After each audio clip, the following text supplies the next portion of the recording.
I don't see me on the screen, Jamie. It's been like Jamie. Jamie. There. Okay. Oh, yeah. Everything's fine, folks. Yeah. So we're able to sort of monitor it off to the side here. I'm wearing the man, the myth, and the legend shirt, which I got for Father's Day. What did you get? Nothing. Nothing nearly as accurate as this. This is what I'm saying. That's right. You can't speak. My guest is silent for a moment here. So, my name's Anthony Horvath. I'm the host of the Gutencast. I'm the owner of the GutenbookPress.com website. We publish books. We sell books. We do a fair bit of reading books, but you can't really commercialize that. So we sell them instead to make money. And we started this podcast as a way to talk about big ideas, but also sell books. I have a Patreon. I haven't really established it yet.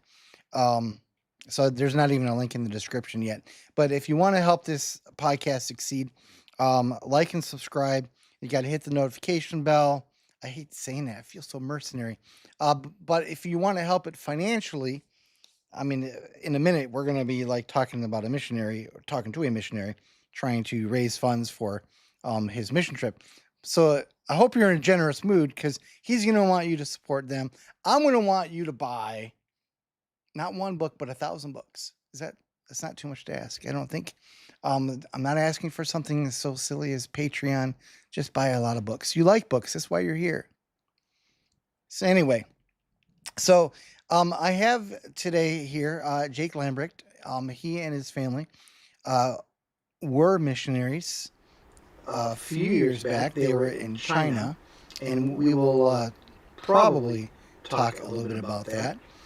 No, we will talk about that a little bit. And then he came back to America, where he's caused a little bit of trouble with me. He's a friend and a co-worker. A laborer of all kinds, and they are now on their way to a country. I suppose we're allowed to say the name of the country now, right? The Philippines. And Hake, you can talk now. Hey, all right. I've been waiting so long to say something. All right. Welcome to the podcast. Well, thank you for having me. I appreciate that. Yeah. So we're going to talk about important things, but maybe we should start with the most important thing.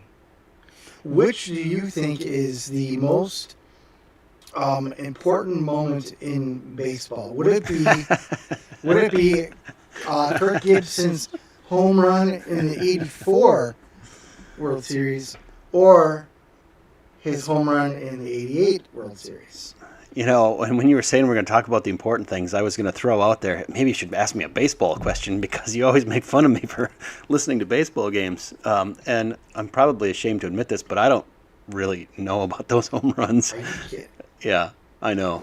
Yeah, that's sad. So you've been lying to me this whole time. You're not actually a baseball fan. I'm a Brewers fan. Oh, my goodness. See, I've even got the Brewers logo there going on. So, yeah. Okay. I'll just say 84 just because I need an answer. Well, the Tigers. It was the Tigers. And I would have been not quite a teenager, and it left quite the... I was there. I was from Detroit. You know, Right. Okay, that makes sense. So that was a big moment to me, like watching him.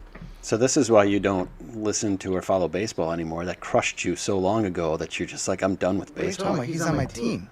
Oh, okay. He was a Tiger.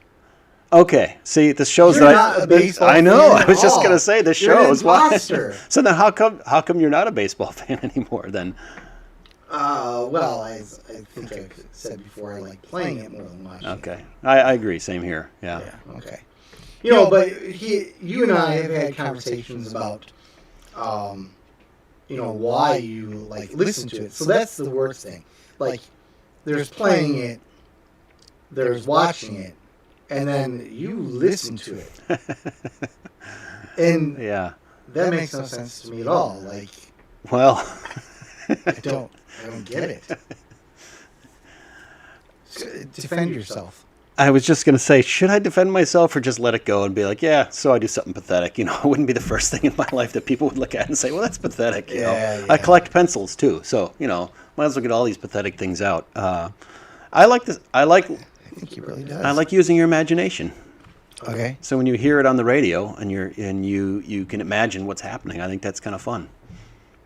So, like, if you wanted, and if you were so inclined, so maybe I'll start listening, and when they talk about the batter, I'll in my head, I'll picture like this giant dragon, right, and he's going to battle against this knight with on a horse. Yeah.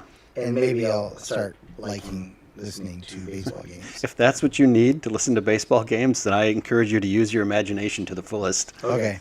All right. So you don't know what Kirk Gibson. That was another person from my life. How about if a pitcher is pitching a no-hitter Yes. in the ninth inning, Yes. and the guy bunts Yeah. just to break up the no-hitter, how do you feel about that batter? Well, I'd say he's got some moxie because that's considered bad form, you know. I think he'd probably take some heat. I don't know how I feel about him. I'd say, you know, if I were the manager, I'd just be like, you could have just swung at it, you know, just make it look like you're trying to hit, you know. I mean, it's not. I don't think he would have too many friends in the clubhouse after that one. Maybe his own clubhouse. Maybe his own, right? Yeah. So this might be the difference between me and you, because I was a wrestler, and like, there's no way I'm gonna let that guy win. Mm-hmm. I'll deny him even the smallest victory, if possible. Well, and I guess that's a good point, and that's the beauty of baseball is it's very situational. So, you know, if the team where the guy is throwing the no hit, if their team is up, you know, 10-0, and you're bunting, like, come on, you know, what are you doing? If it's a tie game, I think that's fair game. Yeah, you know. sure. All right, but you're not in the spite camp. The what camp? The spite. Oh no, I don't think so. Right, no, sorry, just not wired that way. Yeah, well, I'll leave all the wrestling comments out of it. So we've cleared the air of our most pressing issues. I just could see that you were really tense. Okay. And I just felt that you were. No, I appreciate that. Yeah, no. Thank you for bringing up something I knew nothing about. That helped ease my tension quite a bit. Which is funny because I really thought you would know all about it. No, I'm not no, I really don't know anything about it. I just like listening to ball games, and I grew up listening to Bob Uecker and the Brewers are like the team that, you know, they were the lovable, you know, losers kind of like, you know, they're small market team, they're scrapping to get players, and so they're, you know, it's fun to root for the underdog, and so that's why I like it. Okay, so do you view yourself as an underdog? Yeah, very much. How so? I don't have a lot of self-confidence, so I usually think that things I'm going to do are probably not going to work out. So, yeah, I think I don't have faith in me. Let's put it that way. Well, so I think we shall return to that thought, I think. I'm sure we will. I think so. How about we, for someone who would say such a thing, let's go back through some of your more recent history. Okay. Skipping over Dynamite Harvest, which, you know. I'm sure we're coming back to that, too. Yes, I know. Yeah, it is. Yeah, there is kind of some glare on your head there. Well, whatever. It's fine. Now. Yeah. We did preempt this conversation by saying one of us is more attractive. Yes, we did. Look, yes. So, I mean, I think it's obvious now who it is. Right, yeah, the one who's blinding everyone. is not the more attractive one. So before you came to Dynamite Harvest, where you worked for me as my farm manager, you were a missionary in China. You had done farm-related stuff before that, so the connections actually make a certain amount of sense. But like, what pulled you to be a missionary, knowing that you were going to be going to China of all places?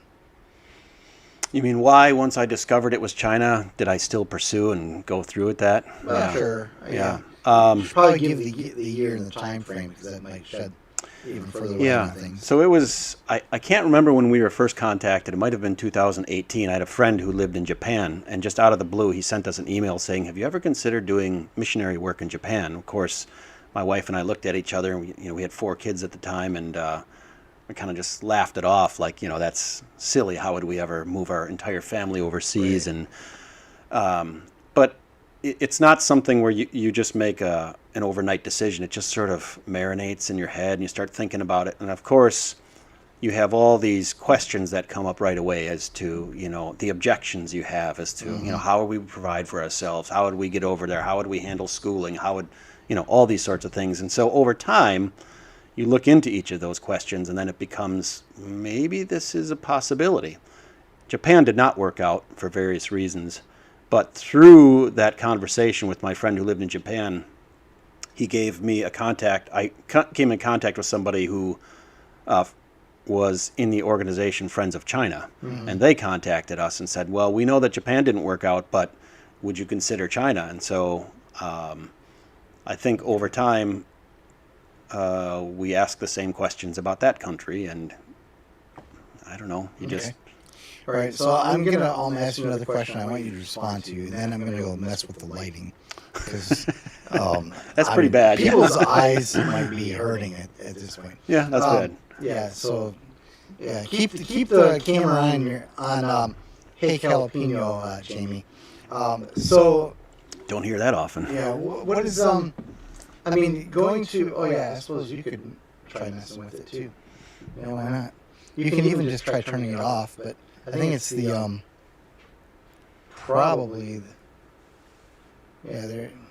It might be the other light causing problems. Anyway, we'll let Jamie keep working it because we got other more important things to do. Yeah, we got to talk baseball. That's why we've got him here. So China is kind of like going into Nineveh. That's not like. That's right into the frying pan, don't you think? Yeah, it made me nervous. I can say that. I think, honestly, our organization is really good at doing the research and doing due diligence, and so a lot of the questions and objections that we had were answered, and we felt like they had procedures in place and things and protocols that in case anything would happen. Part of it though is you're just going in there trusting God and assuming that if this is where He wants you to be, He's going to provide for you and take care of you. But yeah, they had experience doing this for 20 years before we even looked into doing it, and so there's a track record there too that you can say, all right, they're not just winging this and we're not the first people going in, so they have experience and you got to trust that too. Yeah, so they I don't know, did you get the name of the organization? Yeah, it was Friends of China. Okay. Was the name of the organization at the time. So they've changed their name. They've changed their name, yeah. I assume because the breadth of their mission geographically has changed. Yeah, they're in 7 other countries now. Okay. Yeah, 7 other countries. So now they just call themselves Friends Network, which makes sense. All right, well, we'll come back. We'll give a chance to talk about them a little bit later on. But so when you were in China, the history that you weren't there for too long, actually, because of what was going on elsewhere in the world, namely COVID. Yeah. So we don't have to track back to the whole part where you were like stuck in paradise for like 6 months while the rest of us were in quarantine. Yeah, no one would want to hear about that. Yeah, no. So you didn't really get to dive as deep into the mission work in China as you wanted, correct? Yeah, I think that was part of the reason that we wanted to return to mission work, is we just got our toes basically dipped into the water, and then we had to pull the plug, and we were just learning how to even function on a daily basis, just learning where things were and how to get things and how the culture worked, and we were really excited to keep going. But okay, so like what was the how did you feel equipped from a learning point of view? Excuse me, a language point of view. Did you attend Chinese language lessons before you went, or was it just you were going to get there, dive in, and learn it that way? Our family did do a little bit of language learning before we went. We checked out some CDs from the library. I think we all were learning together, but it's pretty slow, and you got to get everyone together. Yeah. So what we did really, I don't think, helped us at all. I mean, we knew numbers 1 through 10 or something like that. So most of it was just learning from being there. I went to the Hangzhou University as a student, and that's how our family got our visa. It was a student visa, and then my family would also take language lessons online. But, again, it was kind of hard for them to really do enough to make it practical in everyday life. Sure. It's just such a hard language to pick up. At least it was for me. So, yeah, it seemed like not only is it like Nineveh, but everyone's talking in code, and the writing is even more so in code. Like I enjoyed the writing. The writing was fascinating to me because it's very visual. It's kind of artistic. You can sometimes see why they made things the way they did. But yeah, the language is just, there'd be times when we were there where I'd be listening. I think I know what they just said. There's something about a chicken and a grocery store or something, and you have no idea really what they said, but you're like, I'm starting to pick up words. I'm starting to catch them. But it only took me like 5 months to do that. So right. So I guess it's kind of interesting to me that you would start by kind of presenting yourself as having all these doubts about yourself. And you're like, you know what? But I'm going to pick the hardest mission field on the world. Yeah. To start with. So it would seem to me that maybe you've kind of sold yourself short a little bit. Well, see, this is where bravery and stupidity have a very fine line. You know what I mean? I tend to be attracted to things that I'm not confident in and that I don't know if, I just don't know. But I like the adventure, and I like sort of feeling a little bit out of my comfort zone is not too uncomfortable for me to a degree. Your family does seem to be kind of the adventurous type. We tend to pick things that stress us out at times, and maybe I don't know. You ask my kids, and they all would say that China was a great experience for them. So I don't feel like we did anything negative, but sure, yeah. I suppose that would have been almost 5 years ago now. Right. Yeah, so some of them were old enough to remember, but a lot of them, the memories would have been pretty faint. Yeah, I think that's the interesting thing is the older kids now can definitely look forward to certain things, and they'll understand how things are going to possibly work.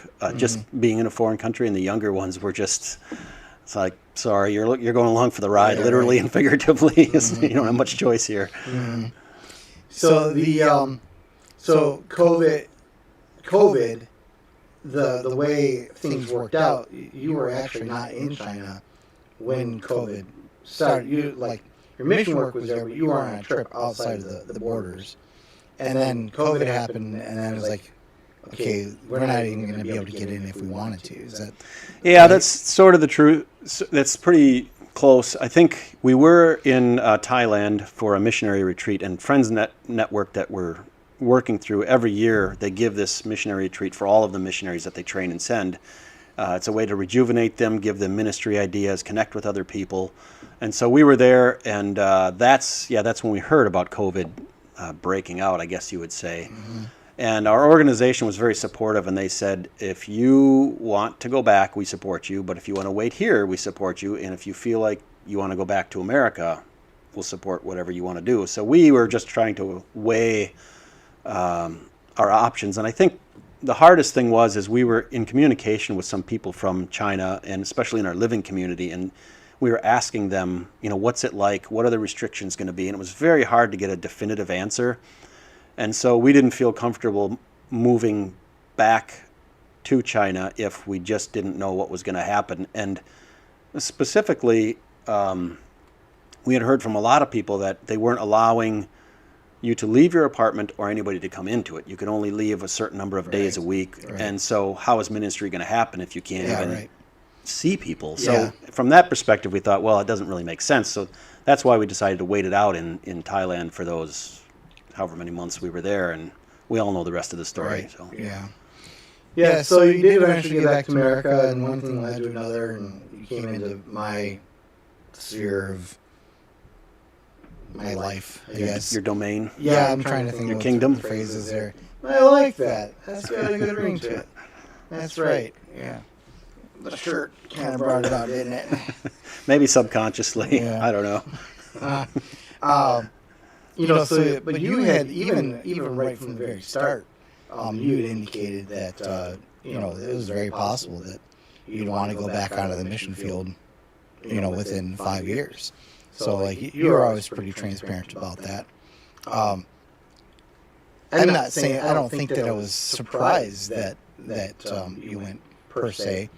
I mean, circumstances here kind of lined up to open it up pretty blaringly. I'm trying to think of what the word It was would be. obvious in Yeah. some ways, yeah. But it wasn't necessarily obvious that you would go and say, well, I'm going to be a missionary again. Right. Yes. So you're on your way to the Philippines in a few months now. You're taking your family with you. You're kind of, in a way, a veteran of the rigmarole. You've had to do the fundraising before. You've got to learn the languages, or I don't know. Are you doing language studies? Yeah, we'll be learning. You've got to do all that. You got flights that you got to book. You got all the visas and all that stuff. So you probably are not too intimidated, I think, are you, by that process? Because you've at least you've gone through that, so you're ready to hit the ground running. Well, I like to think I'm handling it much better the second time around. Although there are probably going to be some stressful moments coming up where we'll see where my true self is. But Right. the first time through, and you don't know what to expect. Yeah, I definitely had some moments of stress and moments where you're saying, "What am I doing? This is crazy." Right. Like what this is so stressful, and I'm not even sure this is going to work. And you're putting your family through this, and but yeah, I think the second time around definitely helps. At least it has for me.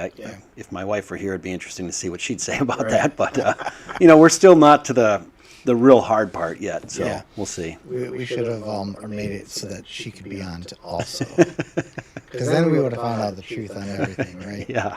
Right. I was just kind of looking at the picture over here of us here, and we've turned the lights almost completely off, and your head is still a beacon. So I just want people to know it's not my fault. I'm trying to be the light of the world, even in this podcast. You've succeeded. Yeah, that is interesting.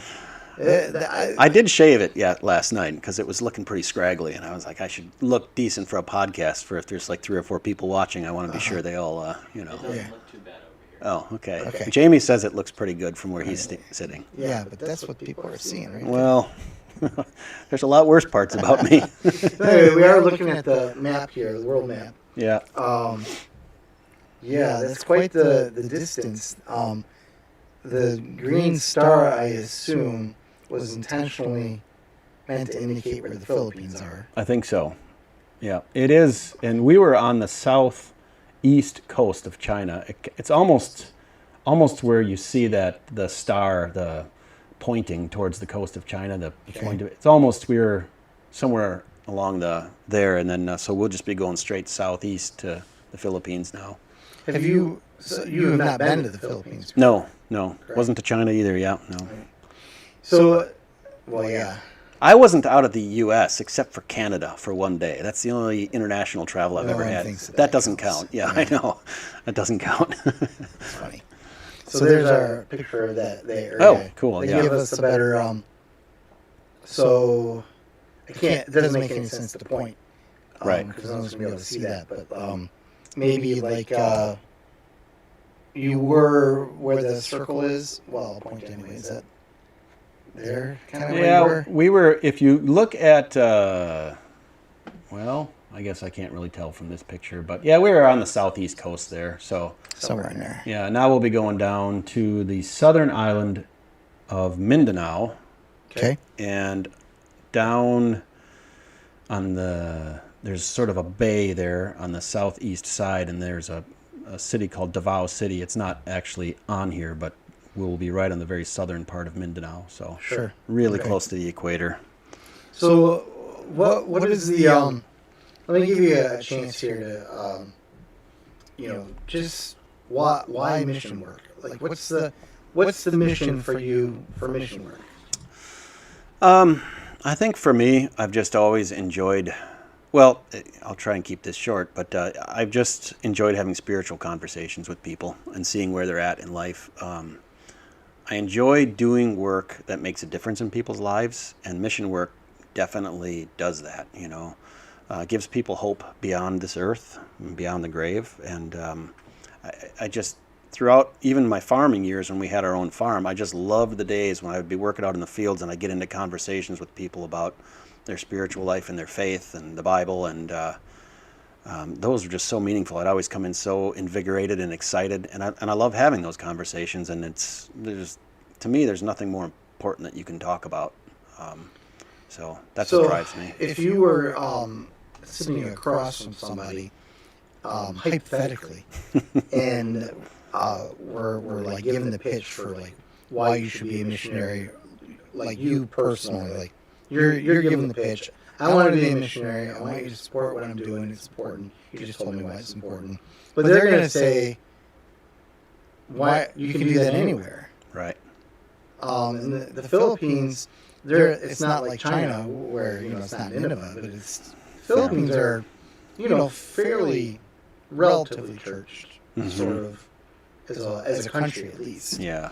But now set aside that, but like you could be a missionary anywhere. You could walk out to the farmland and be a missionary. So why the call to go 3,000 miles away? Well, first of all, that's true, and we should be missionaries everywhere, no matter where we are. I mean, that's our commission, right? We're supposed to be making disciples of all nations. And in the scriptures, Paul was a missionary. He went out to other places in the known world there, and he would travel around. And so there's definitely people, I think, who can do that type of work. And so I think for me, when I think of the Philippines or China or any other place, I just wonder, well, who's going to go? Just because somebody else can do it, or they're, doesn't mean you shouldn't try and pursue that. And I do think that some people thrive in that sort of environment too. And there are certain abilities and gifts that help along the way that make people more, people who are adaptable and flexible definitely thrive in that. And I also think too that, one of the blessings we saw in China was that because we're a foreign family, because we're a bunch of blonde-haired, blue-eyed people walking the streets, it's like a natural attractant. We got so much attention. It makes the connecting with people all that much easier. Sure. So in a sense, it worked to our favor. Not only how we looked, but the fact that we had 4 kids at that time was just, so why not use that to your advantage? Sure. I don't know. Does that make sense? Yeah. Well, okay. To me, we don't know what the viewers are going to say yet. Yeah. Hey, Jamie, have there been any comments? Nope. Okay. So proceeding then, people are going to doubt that Jamie really exists over here. But Yeah. I assure my viewers that Jamie is real. I'll second that. I can verify that there is a Jamie. So Yeah. So anyway, so the life of the missionary is, I would, even though you're with your family, I would have to imagine it's going to be kind of lonely, at least at the very beginning, because it's only your family. So if you don't love your family to begin with, you might not want mission work, I would think, because it can be pretty stressful. You're the only ones to talk to for, I don't know. I mean, I suppose things can unfold pretty quickly. They have in my life. Sometimes you go to a new area, and before you know it, like you've made 3 friends, and you're like, right. but I would imagine that the language barrier, the cultural barrier, or whatever, it would take a little bit longer for you to get settled in. Maybe for reference, what was it like in China? How long did it take before you were able to make a one-on-one relationship with someone in China? So interestingly enough, somebody who just spoke only Chinese was it was hard. I couldn't really communicate with them. I didn't know the language well enough yet. So the people that we made connections with were my international student friends at the university. Those are the ones that we connected with and ministered to start. But yeah, it does take a while. One of the things that we were told is that first year of your I guess living in a foreign country, especially a culture that's drastically different than your own, is really your own family is kind of your ministry. You're trying to encourage and trying to grow together. You're trying to weather the storms together, and you're trying to get used to the culture, learn how to do things. And then after that is really when you'll see ministry take off. When you've learned the language a little bit better, you can actually communicate. You know how to accomplish things. That's when it starts to take off. So Friends Network has been very open about that, saying like you don't have to feel like you need to win the world, in your first 3 months over there.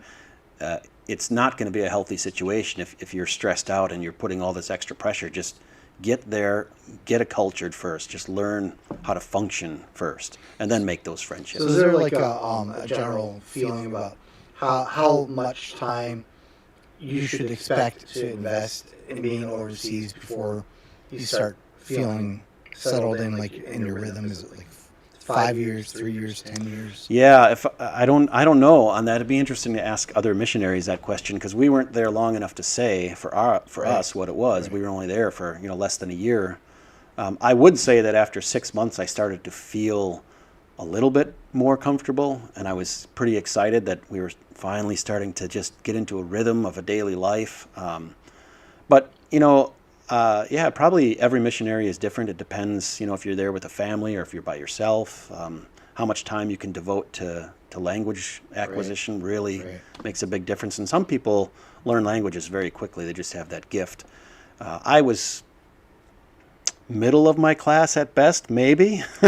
Maybe. Your language class? I was definitely the oldest one in my class, I can tell you that. At the school in China? Yeah, in China. I was the old man, for sure. And so when they were asking for someone to be the class monitor, which I didn't even know what that was, I got nominated right away, and I didn't even put my name in the hat. They're just like, hey, that guy. My Chinese name was Lan Munong, and so they're like, Lan Munong. I was like, what am I doing? What am I supposed to do? So. So what? You were the secret police? Yeah, I'm not really sure what monitor meant. I think it's just like a class leader, and you sort of help the class do things or disseminate information. I collected the notebooks at the end of every class period, like maybe a kindergartner might do. We all know we all know the type. It's the teacher's pet. I will admit, I was not the most willing of class monitors, but I did do it. And likely story. Yeah. I like to think they looked up to me, but that might have just been because I was old. Did you also administer the little gold star stickers? Well, if I did, I would have given myself one or two, because I didn't get any of those. Yeah. Went and gone and kicked the camera. Did I? Oh, yeah. Oh, did I move it? You can still see my bald pate there. 10 seconds before. Oh, okay. So we'll see. Oh, I kicked. Nope. Yeah. Okay. Well, that's a good thing we have a Jamie here, right? Jamie will take care of it. Problem is sorry, I'll move my foot so I don't do that again. Yeah, we did all that work to make sure. Yeah. Anyway, so we'll just let Jamie do his thing here. Well, interestingly, in our Chinese class, I remember several occasions where the teacher mainly talked in Chinese. And so when you first get to class and they're just rattling off Chinese, we all just kind of stared at her until she said something in English. So we know, she wants us to open our books. Or, okay, we're supposed to do this. And there were several occasions when she was talking, and I didn't even know my own Chinese name yet, because she gave it to me. Right. She's like, your name is Lan Munong. I was like, okay, that's great. And then she'd be saying Lan Munong, and I'd be just looking down like, I think she just called on me. And I would look at her and say, I don't know what you're saying, in English. And then she'd go to somebody else. So did you ever find out that your name that she gave you is something like derogatory in Chinese or anything? No, because we all had to go up to her, and she asked, like, what would you like your name to be? And I told her, well, I was a farmer in America. Okay. And so I'd like something along those lines. And I don't even remember what it meant. It was some kind of like was it a tree, or I don't remember what Lan Munong means. But you'd think of all the things I would remember, of the words I remember. I can remember what paperclip was, but not my own name. Okay.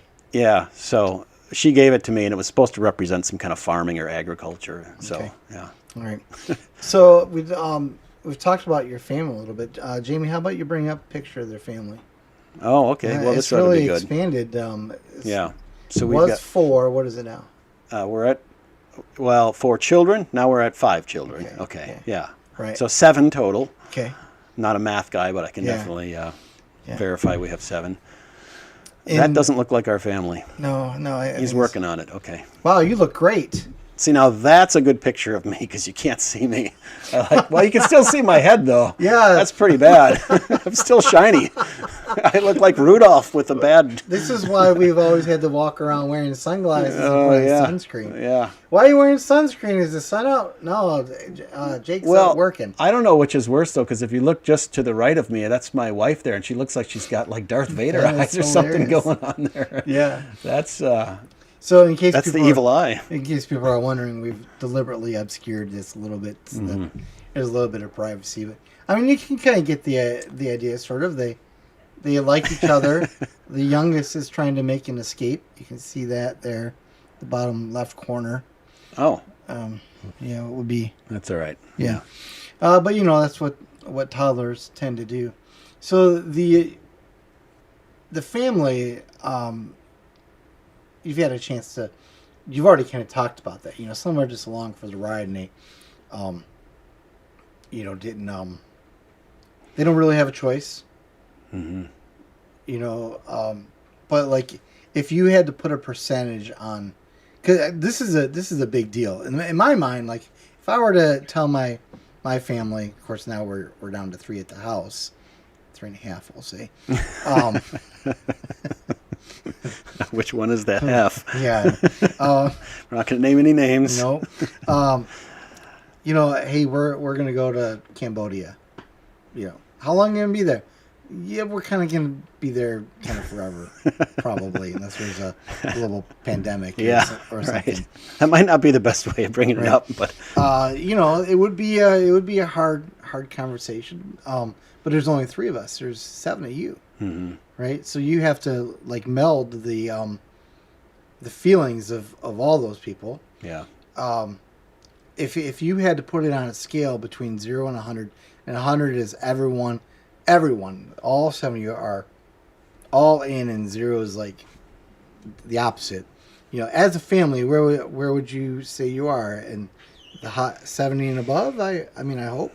Well, today it's probably 49. Tomorrow it'll be 86. Okay. Next day it'll be 12. Okay. The kids and the adults are very similar in that sense. You have your days where you're just excited and you want to be over there, and then there's other days where you're like, I don't know about this. But I would say, if I had to put, I would say 76.3%. Okay. I would say would probably be where we're at. All right. So I think we're all, for the most part, excited. Okay. Yeah. So that must be part of the other challenge for you as a husband and father. Actually, you're the point person in this mission work, but you're not. Everyone is being called into this mission. You've brought the whole family into it, and so they're all going to be on call as it were. So you're all missionaries, right? That's a really good point. I'm glad you brought that up, because that's how we viewed it, as we wanted our whole family to be a missionary and be missionaries. So when we brought this up, we didn't bring it up to our kids as this is what we're doing. We said, this is an opportunity we have. How do you feel about this? What are your concerns? What are your things you're looking forward to? And the nice thing is that the organization we work with, Friends Network, is so open and honest, and they want to talk to the kids too, because a lot of times kids have questions, and it's really nice for them to hear it from the organization or from missionaries who are in the field and saying, this is how you deal with this or that or whatever. So the kids were free to ask any questions they wanted to us or to the organization, and I think that openness really helped them warm up to it. I don't know if that answers your question. Yeah, I think so. I mean, Yeah. There's no right or wrong answer, I don't think. So maybe we should take a deliberate moment to talk about this, the organization. So it's called Friends Network. Friends Network, yeah. It used to be Friends of China. So like you could have, if you'd wanted to, you could have just said, hey, wife, we're going to go to the Philippines, without any reference point or help or support or whatever. But you've chosen to go through this organization. Watching things move around here a little bit. Yeah. So 350 missionaries now. That's, I think, cumulative. I think that's over the years that they've been Well, Yeah. I assume. Not active right now. Yeah. Yeah. Well, Does it count the kids? I'm not sure how they count that. I don't know, because we definitely view our kids, especially the older ones. They're all going through the Yeah. same training Heather and I are. So I don't know if they count. I'm not sure. Yeah, but the point I think really is like this is an established organization Hmm. that I mean, as an organization, I assume it's their full-time jobs Hmm. to support missionaries throughout the 7 countries they're talking about. Yeah. So it must be comforting to know that you do have a resource to draw on, Hmm. people who have your back. Hmm. In case of a global pandemic I don't think that would happen, but it's kind of like those rodents of unusual Yeah, size. right. I don't think they exist. That's right. Yeah, never happened twice in 10 years. Don't think that my wife and I haven't talked about this. Like, we're just going to get there. Right. And I was like, well, if it happens, it happens. What are you going to do Yeah. about it, you know? So, but anyway, so you have this resource. How did you? So yeah, I think you said at the beginning you had a friend who put you in touch Yeah, with them. something like that. Yeah, I don't remember the exact way it happened, but yeah. And so they had been doing it for almost 20 years when we first got in touch with them. So they have a very good system set up, and they had been very successful with it. And so they knew what they were doing, and we felt that right away when we talked to them, and when they told us all about how they support us, and they provide counselors for all the missionaries to make sure that everyone's doing okay. Ongoing training and support. Yeah. And they just help you through every step of the process. Like any question you might have, like what do we do with health insurance? What do we do with transportation? How do we handle, anything? And they'll get an answer for you, and they'll, help lay it out as best as they can. Are they themselves officially affiliated with any denomination or church body? I think they work alongside our Lutheran church body. Okay. But I don't know that they would say that they're officially a denomination. Let's put it that way. Okay. Yeah. Hmm. So they would potentially, like if you had a God-fearing family who were, say, I don't know, Baptists or whatever, they could possibly tie in, or Yeah, that's a good question. I'm not sure how they handle that, but my assumption too is that there would have to be some sort of a doctrinal understanding before you go over there and be like these are the things that we teach as Okay. as missionaries. So it's not it's not like they're not like lone wolfing out there. They really are alongside. Yeah. Okay. Mm-hmm. All right. So I guess maybe the reason why I'm asking is because if people are watching this and they're like, well, I think I mean, this sounds pretty cool. Yeah. This organization's really got your back. Mm-hmm. I mean, I assume there's other missionary organizations out there. I mean, Yeah. you and I know Christian Church is it's out there bigly, we'll say. But if someone wanted to connect with this specific one, I assume there's information on that website that's displayed there that'll guide someone into that process. Yeah, they have a drop down tab about serving, and you can just click on that and then get in touch with them. I don't know if it's via email or phone or whatever Are they it is. actively searching for people? They're missionaries? always looking for missionaries. Yeah. Okay. Yeah, and they specifically train and send lay missionaries internationally. That's their focus. It's not Okay. domestic, and it's primarily lay missionaries that they're sending out. People that their belief is that every Christian is a missionary, and so some people just have the desire and the gifts to go to other countries and share their faith, and so that's what they focus on. Okay. All right. So when you're going to be going to the Philippines. So let's go back to, for comparison, China. It's potentially a very adverse society if it had come out that you were there not just as a student, but you had this ulterior motive that could have gone not nice. Hopefully, they would have only expelled you. Right. Are there any concerns like that at all for the Philippines? Well, as far as like from an official governmental perspective, no, not to my knowledge. I think the Philippines is pretty open about that stuff, and they, there are Christian churches there, and there are other mission organizations working there. So that is one big difference that I think will be interesting to see how we feel about, is because in China, it was always in the back of your mind, like how open can I be, how much can I say, and it's not just your own family. You don't want to compromise the organization either. Right, and so you're sure. always wrestling with that. It doesn't seem like that's going to be something we'll need to wrestle with in the Philippines. So, Yeah, so I've had a fair number of interactions with people from the Philippines for quite a while. Some of the people who work for me on a contract basis for the book publishing side of things are from the Philippines, and what I've liked about them is now I believe that my folks are more in the Manila area, but I don't know that for a fact. I suppose they'll watch this and correct me, but their English is really good, actually. yeah. They are, if not actually Christian, they're at least know the lingo.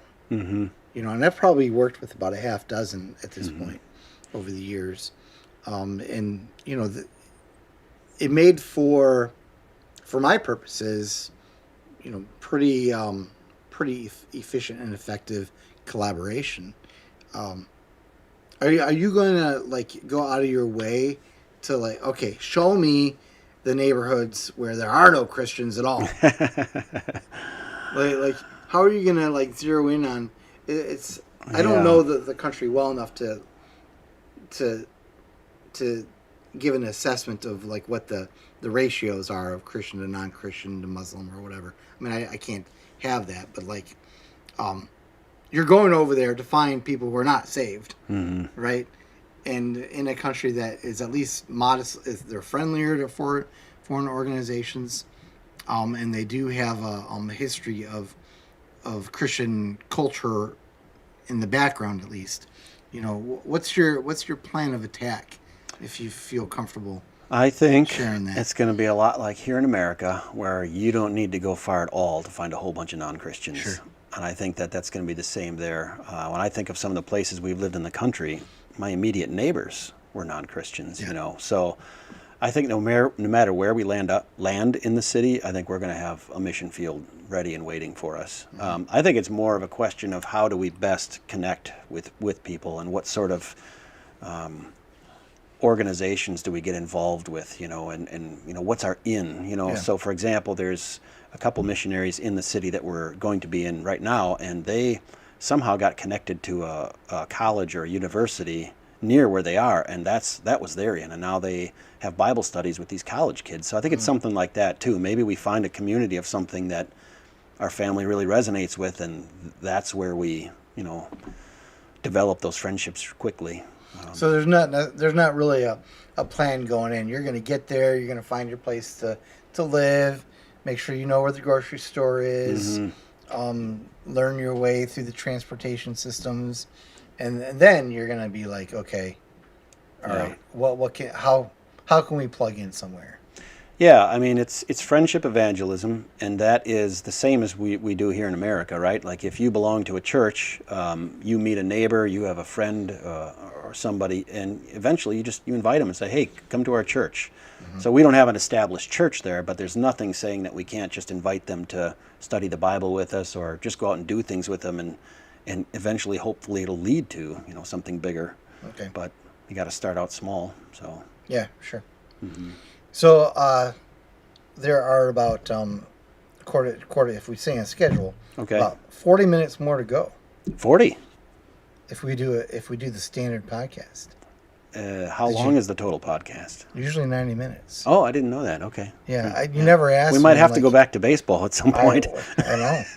Well, I can tell a lot of stories. You can. If you have about mission work. No, about China and stuff like that. Can. So if Yeah. So, Jamie, do we have any comments or anything yet?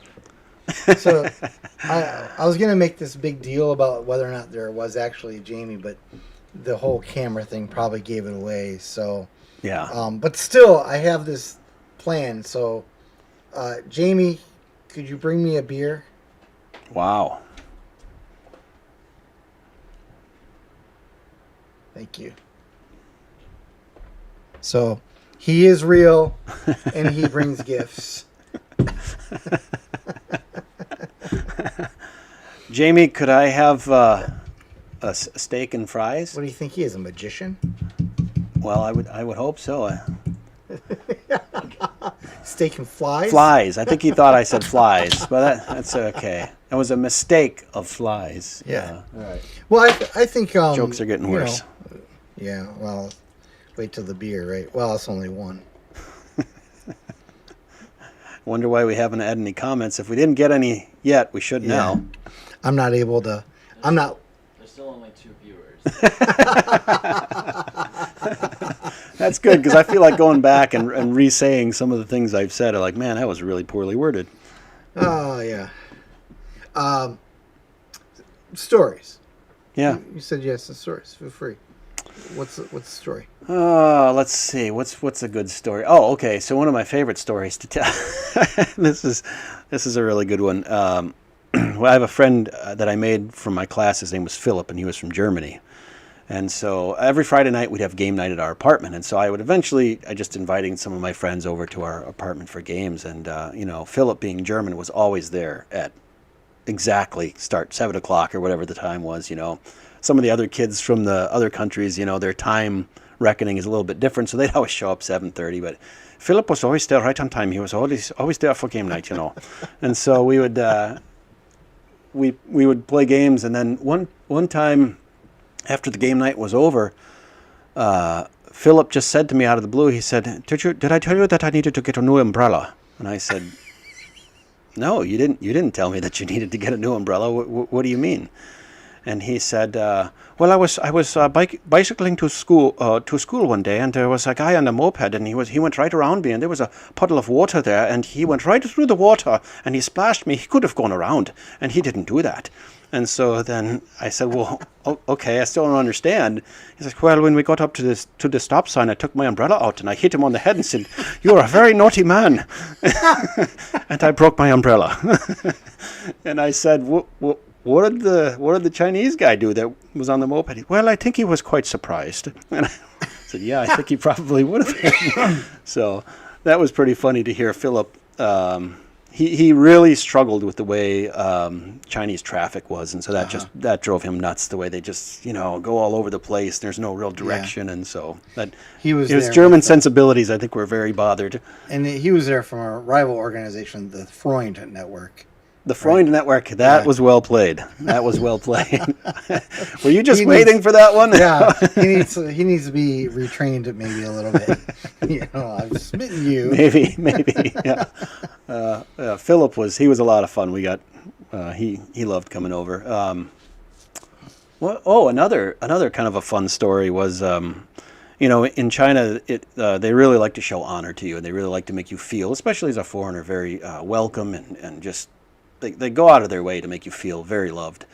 And so one time our family got invited out to this little restaurant that was really close to our apartment. And we went in there and they ushered us to like this back special room. It was a pretty big group. I forget who all was there, but our family and a bunch of Chinese people we knew. And so they were serving this big meal, and there was this big round table, and they had all these dishes they just kept setting out, and so they set out this one dish in front of us, and I couldn't tell what it was because, I'm just not that familiar with the food. And so I asked a Chinese friend of ours. One of my Chinese friends said, this woman that we had known, she said, "Try this. It's Chinese special chicken." So right away, little flags are going off. I'm like, wait a minute. And so we said to her, what is Chinese special chicken? And she said, "Try it. It's good. It's Chinese special chicken." And we're like, well, I think we'd like to know what it is. What is it? And so we asked, her through this app on our phone, can you tell us what is it? And so she takes the phone and she talks into it and she hands it back to us and it says dog. Yeah. So we look at it, we're like, really? And then she takes it back. She goes, oh, no, no, no, no. She says something else again, and it Ah. was frog. Which, Oh, that's better. yeah, which was like, oh, you know. What do we look like? Frenchmen? Yeah. And so I remember thinking to myself, like, oh, now I can see the little webbed feet in the dish. You know, that should have tipped me off. But of course, you know, when you don't know what you're eating, you know, but when they said frog, and I tried it, and it was really good. So it was a very good dish. You know, frog does have a certain respectability. Yeah, I mean, think so. I've never had it that I know of. Mm-hmm. But, yeah. Tastes like chicken. Yeah. To the dog one would be a real problem for me. Which is interesting because there was actually a dog processing plant or building right next to where one of our teammates was. And I don't know how we figured that out, but he's like, yeah, they actually like process dog there or something. That's crazy. I'm not sure. I can't really verify how true that is, but apparently one of our teammates was very adamant that, yeah, they do. I know they do.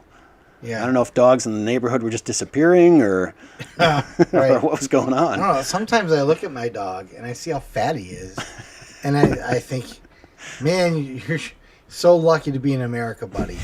Because somewhere there's somebody who's looking at you and saying, But isn't it interesting that we are so offended by eating a dog here, you know, whereas like other countries, you know, it's another piece of meat. I don't know if well, I know some are offended. I don't know if I'm offended. Just kind I'm of not, it no. just seems like unappetizing. Like But why is that, I can't right? even imagine it being appetizing. If someone would offer to serve me dog, I'm sure I'd eat it. I'm sure I'd try I it. wouldn't want to eat snail either. You know, like I think I've had that, yeah.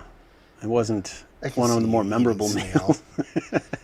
It wasn't in China. I didn't eat it Okay, there. No, yeah. I ate it in America. Oops. That one you can hit. Oh, okay. Yeah, well, I've had 2 unintentional hits Yeah, so right. far. I strictly warned him not to touch any of the wires. Yes, he did. Or the equipment.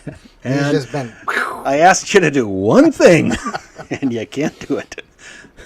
So, the area in the Philippines that you're going to, the government might, you know, not be coming after you, but there are rumors of unsafe areas of that island. Mm-hmm. Now, give me some idea of scale. Hey, Jamie, can you bring up the Philippines map and maybe kind of blow up the country of the Philippines itself, like leave out the China stuff? Because like I don't actually know from a point of view of scale. Like Yeah. I don't know how big that island is. Like it could be like Mindanao, Rhode Island, yeah. for all I Mhm. know. Hey, Jamie, we were talking about that one day, and we looked it up, and what was the equation? Was it like Illinois, size of Illinois, or something like that? I thought we were talking about that So one it's day. that bottom right. Yeah, Mindanao, yeah. I believe, you know, it's like the size of, I want to say it was Illinois or Minnesota or something Okay, like so that. about the size of a mid-sized American state. I think so. That's what I remember. So that's small enough to, you know, to potentially stumble into a bad neighborhood. I mean, we've seen Illinois. Well, that's where this is going. Okay. Well, you brought up Illinois, I think, not me. We'll go with Minnesota then, because, you know, Minnesota is a very friendly state. Yeah. Anyway, Well, I'm sure you can stumble into bad areas of anywhere you go, yeah. yeah. know. No, yeah, but I mean, let's be real. The bad areas we're talking about are, you know, areas where they're like cutting off heads and stuff. Yeah. Now that does happen here in America. You Yeah. know. Yeah, I know. We talked about that, and the 2 missionaries that are there now, they've been there for a couple of years, and they haven't had any issues. I think if they had, that probably would have been a real red flag for us. Sure, right. I think we would have been very cautious going over there. And the organization, Friends Network, they made trips over there too to kind of scout out the area and make sure it was a safe and good landing spot for our family. So at some point, Oh, so your network actually went Yes. boots on the ground. yep, check boots that on the area ground. out. Yep, they were there in April of this year. Okay. So they actually, I think they island hopped. I think they went to a bunch of different places, but I know they were in our city and on our island. Interesting. So that gives you a level of comfort, I think. Yeah, and actually, it speaks very well of your organization too. I mean, I guess I don't know what I was thinking they would be doing. You know, full time missionary support sounds like sitting in an office to me. You know, Yeah. answering emails. I'm sure there's a lot of You that. know, oh, here's Jake again. He's crying as usual. He's got another dumb question about turkeys or something. He's asking us, yeah. You know, but no, they're actually on the ground. You did say, to be fair, you know, I'm not trying to pick on the Friends Network people whom I don't know at all. You know, Yet. I'm just jesting with them in, Yeah. you know, the fourth person or whatever. But Right. but you did say at one point with I think the when you were in China, didn't like they actually sent a counselor Yep. to you. To our home. Yeah. Yeah. Yeah, it's fantastic. And that's the type of, since they're not a huge organization, there's a lot of very individual and personal care. And so they did send a mission counselor that visited us a few months after we had been there. And I think they also recognize that those first few months are really tough ones Sure. for new missionaries. And so they want to be sure that you're doing okay. They don't want to send somebody over there and have them have a really bad time and want to get out, you know. Yeah. So they do support you really well, we feel. So let's talk about that support a little bit more. So that's support from a personal point of view, but financially, you're kind of on your hook for all of the financial stuff, right? That is one thing that they changed. The first time when we were part of Friends of China, the funding, we did do some fundraising. We went around to churches and stuff and talked about our mission work. But a lot of it was just the Friends Network would sort of parse out their lump sum to the missionaries as needed. Okay. Whereas now they've switched their funding model to way a lot of mission organizations Right. work, is they want to get the missionaries themselves more invested. They want them to have their own stable and secure funding group. And it's proven just to be more sustainable long term when you have your own friends, family, and supporters Yeah, right. directly connecting with you. And people are really more willing to support a family they know, Yeah. or a person they know, as opposed to more of like a broader organization. And I felt like it's been really helpful for me too, to make sure that I'm understanding what I'm doing and I'm communicating clearly what I'm going to do to these people. Yeah. It's kind of a reality check for yourself too, and it's motivating. So anecdotally, you and I don't think we've ever talked about this component, but you know I had an apologetics ministry. Yeah, You did yeah. know that. Mm-hmm. And it was a nonprofit, and I desperately needed donors, desperately, especially at the Yeah. beginning, and I just couldn't do it. Like I just couldn't. Couldn't do it in what Like sense? I couldn't bring myself to ask for money. Yeah. Like right. it was just really uncomfortable. I'm not comfortable promoting myself in any kind of way. Yeah. I mean, I can do it, but now I feel dirty. Right? As well, you should. There did come a point though where my attitude shifted in one sense where it was, you know, I'm giving people an opportunity. Like there are people who are out there, a lot of people actually, most people will even say want to support a good cause, Mm-hmm. and they just need someone to tell them that good cause, you know, to present itself to them. Yeah. And my coming and speaking to them and saying, hey, you know, this would be, this is what I'm doing if you find it valuable. And, you know, some people responded to that. But in other words, I was able to break down my own personal barriers a little bit by not thinking of it so much as like me, so Right. much as, you know, it's the mission, Right. you know. Yeah. But it's Not comfortable. I couldn't do it. Yeah. I would say, and I don't know if I can shamelessly plug something here, but our Yeah, organization you had can us. do that. Please do Can that. I? Okay. Yeah, They had I hope it's me. Uh, No, I'm just kidding. No, go on. Continue. Boy, you caught me there. I was like, wait a minute, where's he going with this? Okay, go on.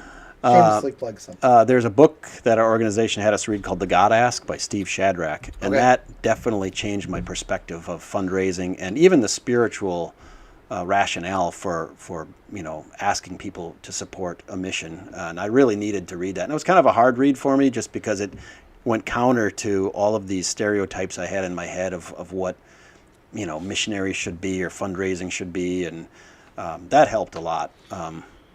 So, well, like, his brother Meshach wrote the sequel. That was really low. Abednego finished out the trilogy. That's not even low hanging fruit. Was that That was really- fruit that was on the ground. You didn't even, you just picked Was it up. that It was like, really here's a his joke. name? Yeah, Or, like, you Steve just making Shadrach. stuff Well, up? I don't know if it's his real name. I mean, that's his Okay. author name. I didn't know. Kind of it like was- a guy who names himself Jake sure he's a very Jalapeno or nice something. guy. Yeah. He's probably like shaking his head if he ever. There's probably a really good chance he'll never see this podcast Yes, either. So probably right, and he's probably never even heard that joke before either. yeah, I think he has. I think he has. So that was a good book though, and it Yeah. prepped you.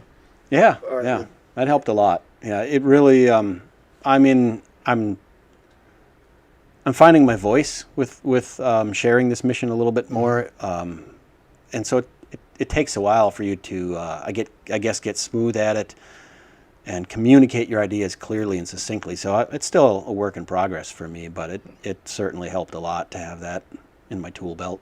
So how do we reconcile all this with your initial statements that you don't think you can do anything well? Because God can, I can't. Okay. That's how I So- reconcile it. So I've told myself, I was like, if God wants us to be over there, He will make this happen. All I can do is just be as faithful as I can with the work that's in front of me. If that means I have to do these asks and go out of my comfort zone, then I'm going to do it. And the same is going to apply when I get there. Sure. There'll be a lot of uncomfortable situations, but most I can do is just trust that God's going to work through me, or despite me, I guess you'd say. yeah, well, I suppose we could all say Sure. that, but Yeah.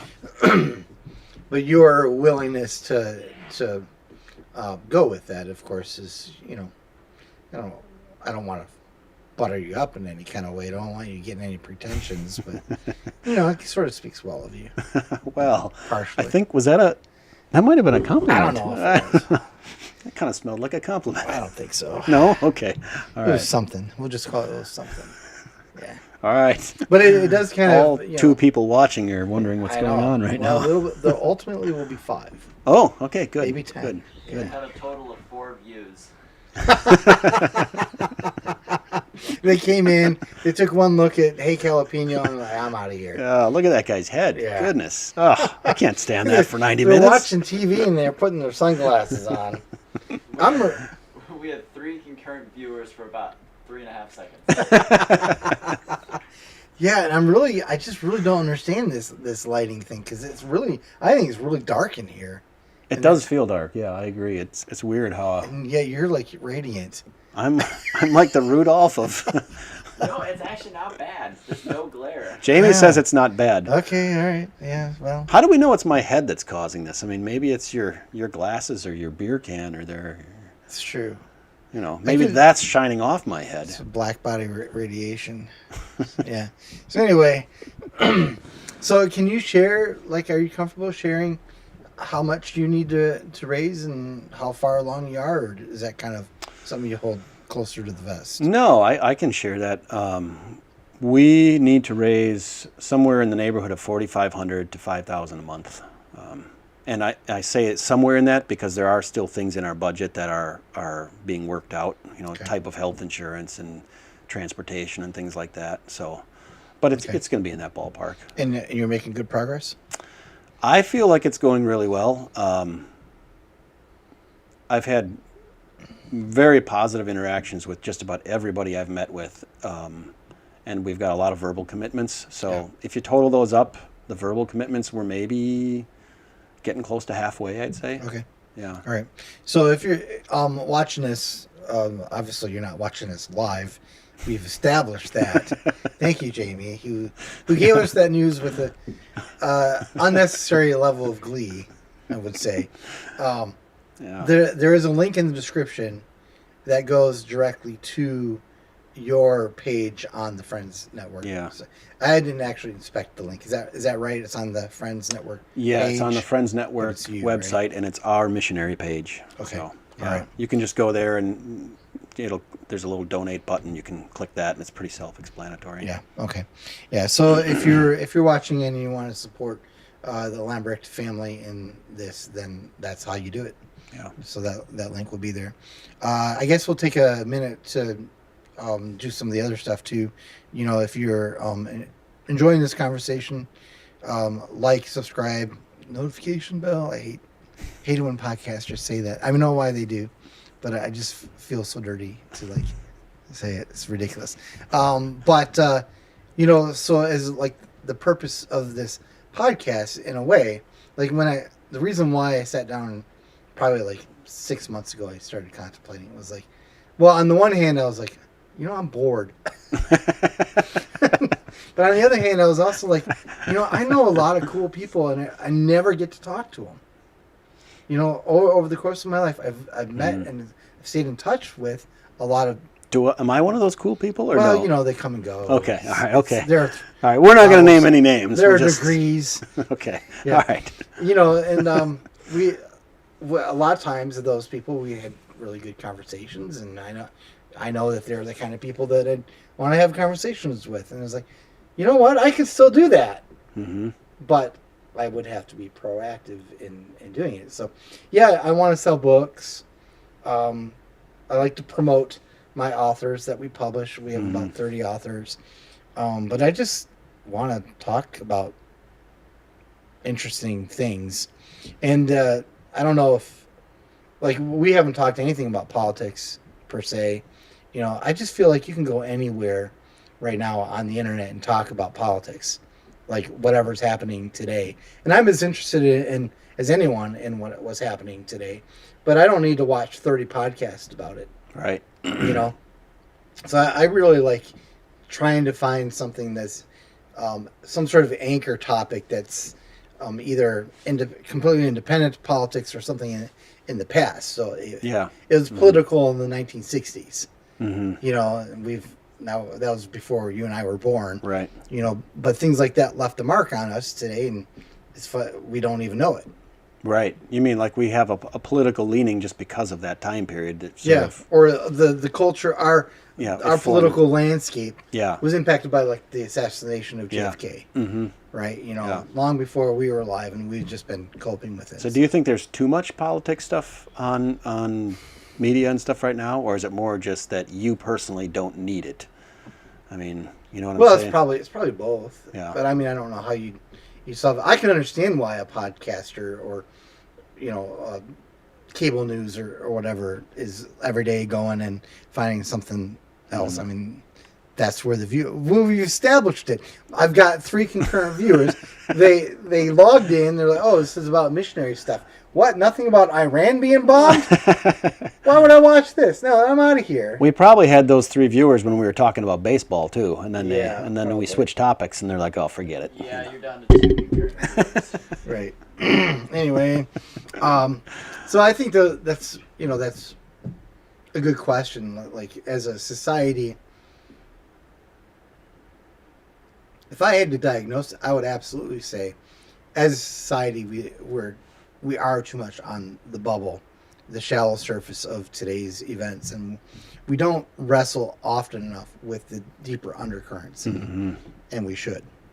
We need to, because otherwise you're just like what the scriptures say. You're just like that guy in the boat being pushed along by the waves, you know? And is that a product of just the fact that we have so much media just giving us the surface information, and that we're not really getting the full story, and that's what we kind of live our lives by, is just sucking in these little things? Well, it certainly could be that way if you're not on guard against it, right? Like, you could, if you're not aware that the YouTube's algorithm is just going to keep feeding you certain stuff, and you just give yourself up to it, then but I think a lot of that's just sort of a function. A lot of what we experience is the function of the fact that it's just so much easier to do mass communications now than it was when we were growing up in the 80s. Agreed. Yeah, anybody can promote any view they want at any time with very little effort. Right. Which is a blessing and a curse, because Yeah. So anyway, the podcast was my way of kind of cutting through all that. So I don't care if I do only have 3 viewers. This is time well spent. I'm enjoying it. Yeah. I'm enjoying making a fool of myself. Yeah, right. Yeah, let's see. There he goes again. Yeah, no, you're not making a fool of yourself. We'll see what Friends Network says when Right. when we get done here. Jake, Yeah. we need to have a talk here. Right. So we have about 10 minutes left, Oh. and then I'll wrap it up. Oh, okay. Yeah. I mean, if we stay by the standard time. Okay. I mean, if you want to go over a standard time, then by all means. The question is, do other people want us to go over the standard There's nobody time? else. Jake. Speaking of algorithms. What? Nothing. Oh, okay. Yeah, there's nobody else. Okay. Well, then we can cover what we want to. We should make sure that there's no. By the time we're done, especially if there's some, maybe this will be the moment. Is there anything that you'd want to like share with people like right now, like make sure that you get it out there? We did talk about the Friends Network, talked about your own fundraising goals and whatnot, where you're going. But is there anything that beyond that you wanted to make sure that you would bring out in a conversation about this? Nothing that pops into my head, I guess. No, I don't know. I don't think there's anything particular. We feel really blessed to be able to pursue this opportunity. I think, I don't know if everyone's cut out for mission work, and sometimes I question if I am too, but it is a tremendous adventure, and I would say that going to China our first time around was probably one of the most amazing experiences of my life, and so if you are considering mission work, I wish you the Lord's blessings on it, because I think it's a really unique thing that not everyone gets to experience, and I think it changes you. One of the illustrations that one of the people in our organization gave us, and I don't know if this was from a book or not, but when you're in America, you're one color. You're whatever. You want to be red, right? And then when you go to another country, you learn that culture and you become a different color. Maybe it's blue, and because you're there and you sort of adapt. But then because of that, you're purple, right? And you're always going to be a different color. And that's a unique thing, is to see life from another perspective, and to live life from somebody else's perspective just totally opens up everything you think about in your daily life. I will never think about using the bathroom the same way since I've gone to China. It's just we learned a different perspective, and I think it's just valuable to see things from other people's perspective. And I think that's one of the neat things about living in a foreign country. And we just happen to be doing it through mission work. I feel like I didn't need to say any of that. I just kind of vomited verbally here for a few minutes. The thing is, the images that were going through my mind is like, so like I'm a Smurf. Like blue, and then when you said purple, is like that one scene where they like are bitten by the. Do you remember the Smurfs? I remember the Smurfs. Yeah. Gnap. Yeah. That doesn't ring a bell, but okay, they turn purple. Is what they you're turn saying. Purple. Yeah. Okay. Yeah. And I just thought, well, I don't remember there being a red Smurf except for Papa Smurf. Was he red? He was red and blue. He had red pants. I thought he just had red pants. Yeah. So he's kind of. I guess he was from Mexico. Yeah, as I was saying, I was like, I picked the wrong colors. It wasn't really a very good illustration, but the point was more just that you get the blending of cultures and you get to see things. That was, that's good. That was bad, yeah. Sorry, well, that's, podcasters love that kind of thing. You can edit that part out. Yeah, for that's sure. not going to happen. That would require some work. Let's be honest, who's going to make it this far into the podcast anyway? Well, people eventually do watch them. Really? Yeah. Okay, yeah, I've never. Eventually, people do sit down and they watch them at their leisure, or Okay. Someone told me they were going to watch a podcast while they're painting their bedroom. Just heard that the other day. How can you watch a podcast and paint at the same time? They listen to it. Okay. They listen to it. Yeah. I don't know if I may have listened to a podcast once or twice, but this might be the first one I've actually heard all the way through. That's funny. Yeah. Well, I'm not actually so far. I mean, I'll watch a 5-minute clip of Joe Rogan and then I'm done. That's it. That's all you can take. Well, I'll go read one of my books. Yeah. Okay. Yeah. Well, that's true. Yeah. I default to books or something else. Yeah. So let me. We have a couple minutes at least. Let's throw a real curveball. Back to baseball. No. I mean, I would love to do that, but this will be let's say you were Have you ever contemplated the question of what business do you have as an American going to another country and bringing your American Christianity to a foreign culture? Who do you think you are? Well, Have you ever heard that perspective expressed by anyone? no, I have not. That's a Not first even for me. in a hypothetical, not like in a book or in the media or anything like that. Well, not that I've heard, but then again, I'm not really into media a ton. Okay, So, all right. but you know, How would you respond to that then? I would say, well, I can understand why some people might think that's not appropriate, but God did say to go into all the world and make disciples of all nations, and I'm trying to respectfully obey His word, and so I'm not there to, Sure. I'm not there to cause problems. I'm there just to share my faith.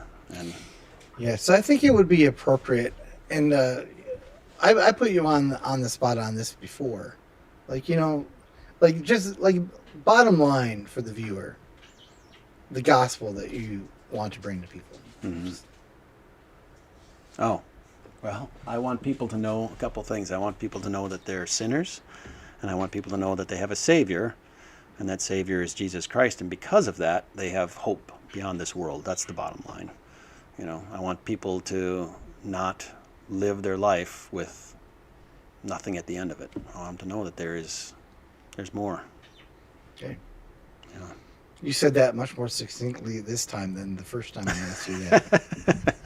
I could see the smirk growing on your face there. Well, I your was first like, sentence was, "I want them to know they're a sinner," which I mean, I get it. I'm like, I know, Right. but and it suddenly just sounded that. I want you to know that you really suck. That's my message to you as we get to know each other. That's God's message. I'm Yes. just the messenger. That's even better. Yeah. It's not I that thinks you. The whole universe and the maker of the universe thinks you suck. Yeah. No, I mean, it's right. You just something you have to persuade people. Everyone thinks that they're good, but they're not. The point is they're not good enough. Doesn't matter Yeah. if they're good or not. Right. And the bottom line is also I don't know that I would be so direct that way in talking to somebody, but that is the goal. I That did is ask the you end. the bottom line. Yeah. Mm-hmm. Yeah. Hopefully I would do it with more grace than I did just here, but Yeah, it was fine. Jamie, any comments out of anyone? Yeah, I commented just to try and get the comments going. Oh. Other than that, no. Okay. What was your comment? If you have any questions, please ask me here. All right. Well, I don't think we need to belabor it too much unless there's anything else. No, thanks for letting me talk about this. I appreciate it. So, Okay. yeah. All right, Jamie, if you just want to throw it on me, it was that first slide where it was just me and Hake will be quiet, and then there should be an exit screen that when I'm done, you can click it. And anyway, so let me know when I'm good to go. I'm good to go. All right, so I'll look straight to the camera, which has moved a little bit. Oh, see, look at that. What? I wonder why it got way over there. I think it was Jamie. There we go.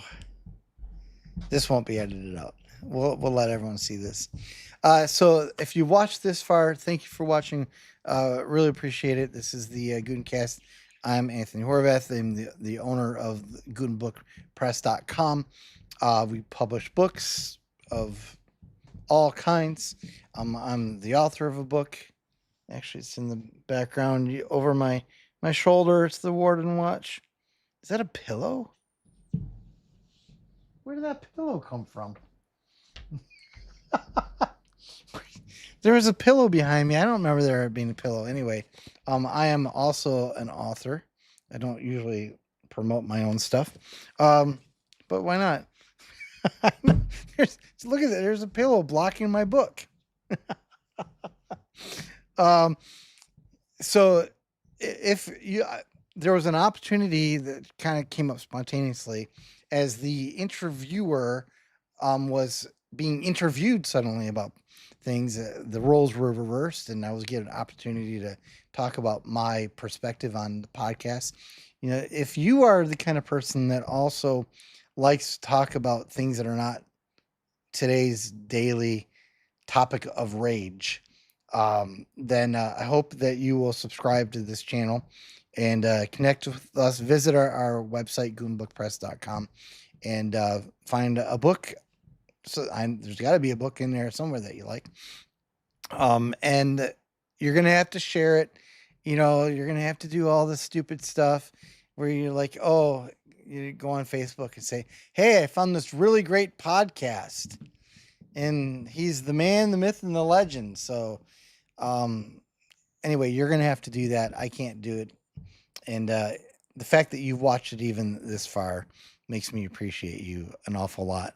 So we're not going to belabor it any further than that. I should tell you that on Thursday, 2 days from now, our next podcast, I have another longtime friend who's going to be joining us, a teacher from Texas. She and I taught together, 25 years ago, I think. And she has been wrestling with her topic now for probably about 12 hours because she has so much to say. So I told her, hey, woman, we can do multiple podcasts. You don't have to fit it all in one 90-minute segment. Anyway, that's going to be a good one, and you will enjoy hearing what she has to say about 1,000 different things over time. So I should have mentioned that. So thanks for watching. Really appreciate it. Like, subscribe, hit the notification bell. This is Anthony Horvath with the Goodencast. I'm out.